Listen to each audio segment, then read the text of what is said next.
Mega Jhumur নৃত্য বাছনি প্ৰক্ৰিয়াত বিসংগতি শিল্পীসকলৰ প্ৰতিবাদ আৰু ৰাজনৈতিক ষড়যন্ত্ৰৰ অভিযোগ গুৱাহাটীত অনুষ্ঠিত হ'ব লগা মেগা ঝুমুৰ নৃত্যৰ বাবে ডিমৌ সমষ্টি পৰ্যায়ৰ বাছনি প্ৰক্ৰিয়াত ব্যাপক বিসংগতিৰ অভিযোগ উঠিছে। 4 আৰু 5 ফেব্ৰুৱাৰীত ডিমৌ কলিয়াপানী চাহ বাগিচাত অনুষ্ঠিত মেগা ঝুমুৰ নৃত্যৰ প্ৰশিক্ষণ পৰ্যায়ত নিৰ্বাচিত 12গৰাকীকৈ নৃত্যশিল্পীক অজুহাতত বাদ দিয়া হৈছে। বঞ্চিত হোৱা শিল্পীসকলে অভিযোগ কৰিছে যে তেওঁলোকক বাছনি কৰি পুনৰ বাদ দিয়া হৈছে আৰু তেওঁলোকৰ স্থানত তেনেকুৱা নৃত্যশিল্পীক অন্তৰ্ভুক্ত কৰা হৈছে যি কোনোদিনো প্ৰশিক্ষণত অংশগ্ৰহণ কৰা নাছিল।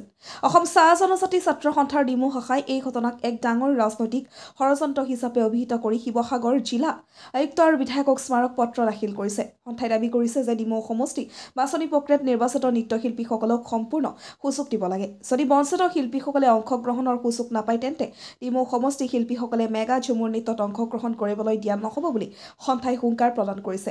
বঞ্চিতসকলে জানিবলৈ দিয়ে যে তেওঁলোকৰ নৃত্যৰ বাবে প্ৰয়োজনীয় সা-সামগ্ৰী কিনিবলৈ নিজৰ গাঁঠি ধন ব্যৱহাৰ তথা ঋণ লৈছিল। এতিয়া বঞ্চিত হোৱাত এই সকলো ধনৰ অপচয় হৈছে। সন্থাই চৰকাৰৰ নিৰ্দেশনা উলংঘন আৰু সমষ্টি অনুপাতে শিল্পী নিৰ্বাচনত একপাক্ষীয়তা হিচাপে নাজিৰা সমষ্টিত অধিক সংখ্যক শিল্পী অন্তৰ্ভুক্তিৰ অভিযোগ কৰিছে।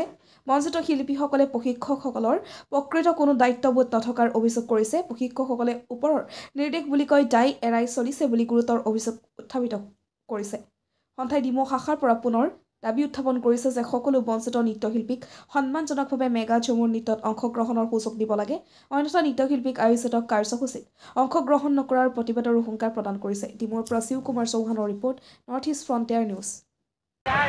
ৰাজনৈতিক হেঁচা প্ৰয়োগ কৰা হৈছে আৰু একাংশ লোকৰ হেঁচা প্ৰয়োগত চাগে জিলা আয়ুক্তই যিখিনি SOP বনাইছিলে সমগ্ৰ অসমৰ বাবে, সেই SOPটো আচলতে তেওঁলোকে মানি চলা নাই। আমি অসম চাহ জনজাতি ছাত্ৰ সন্থাই এইখিনি প্ৰত্যক্ষ কৰিছোঁ।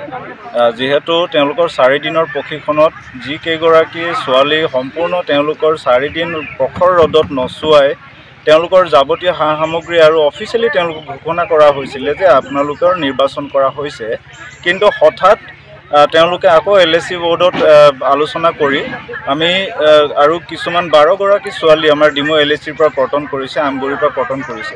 এইখিনিতে আমি এটা কথা প্ৰত্যক্ষ কৰিছোঁ, যিটো SOP সমগ্ৰ অসমৰ কাৰণে তেওঁলোকে প্ৰস্তুত কৰিছিলে আৰু LAC ৱাইজত আমাৰ শিৱসাগৰ জিলাৰ 3টা LAC আছে।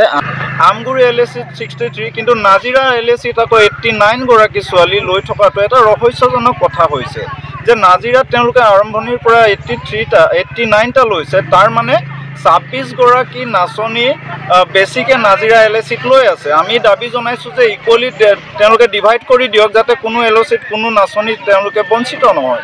যিসকল নাচনী বঞ্চিত হৈছে আৰু SOPক তেওঁলোকে খৰ্ব কৰিছে, ইয়াৰ ওপৰত কিন্তু এটা তদন্ত হওক আৰু তেওঁলোকক দিয়াৰ ব্যৱস্থা কৰক। চৰকাৰে এটা ভাল পদক্ষেপ ল'লে আমাৰ চাহ জনগোষ্ঠীৰ লোকসকলৰ কাৰণে। আমি এই পদক্ষেপক আমি সন্মান জনাইছোঁ আৰু আমি দেখিবলৈ পাইছোঁ যে কলিয়াপানী চাহ বাগিচা খেলপথাৰত আজি কিছুদিনৰ 4 দিন ধৰি আজি প্ৰশিক্ষণ দি আছিলে।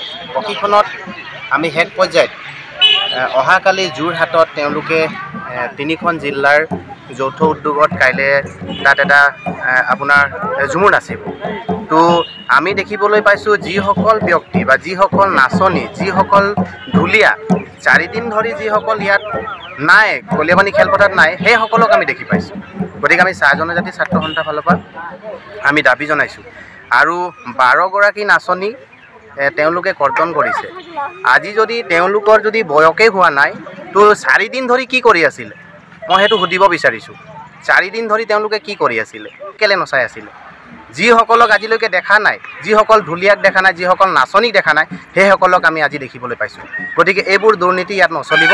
যদি কেনেবাকৈ সেই 12জনী যদি কেনেবাকৈ তাত প্লাছ কৰিব নোৱাৰে, তেতিয়াহ'লে আমাৰ ডিমৌ সমষ্টিৰ পৰা একজনীও নাচিবলৈ নাযায় মেগা ঝুমুৰত। সেইটো আমাৰ ফালৰ পৰা চাহ জনজাতি ছাত্ৰ সন্থাৰ ফালৰ পৰা স্পষ্টকৈ আপোনালোকক জনাই দিয়া হৈছে। 4 দিন নাচিব আহিছিলোঁ। আজি আমাৰ কালিও আহিছিল, নাচালে। আজি আমাক গুচাই দিলে। কি কাৰণে গুচাই দিলে নাজানো। আজি স্কুল গৈছিলোঁ, লিভ চাৰ্টিফিকেট আনিব। এয়া চাৰ্ভিচতো কালি হেনো ইমান স্কুল ক্ষতি কৰি আহিছোঁ বুলি ক'লোঁ। লিভ চাৰ্টিফিকেট দিয়া নাই, এনেকুৱাই আহিলোঁ। আজি কোনে চিলেকশ্যন কৰিছিলে? উলিয়াই দিলে বাইদেউ কোন বাইদেউ জোনালী বাক কি ক'ব আপুনি নাচিছিলে মই 3 দিন 4 দিন ধৰি নাছিলোঁ বাৰু মোক চিলেকশ্যন নকৰিলে হ'লেও বাৰু মোক ইমান বেয়া লগা নাই কিন্তু ভণ্টিকেইজনী গোটেই 4 দিন নাচিছে সিহঁতি গোটেই সিহঁতৰ ডকুমেণ্টো ছাবমিট হৈছে কিন্তু সিহঁতক মানে উলিয়াই দিছে আৰু কৈছে নাজিৰাত বোলে বেছি ছোৱালী লৈ থৈছে মানে কেলৈ বেছি ছোৱালী লৈছে মই সেইটো মানে বুজি পোৱা নাই গোটেইখিনিক মিলাই ল'ব লাগে তেনেকৈ হ'লে নহ'ব নহয় আমি ছোৱালীখিনি কৈছোঁ কোনোৱে নাচিব নাযাওঁ বুলি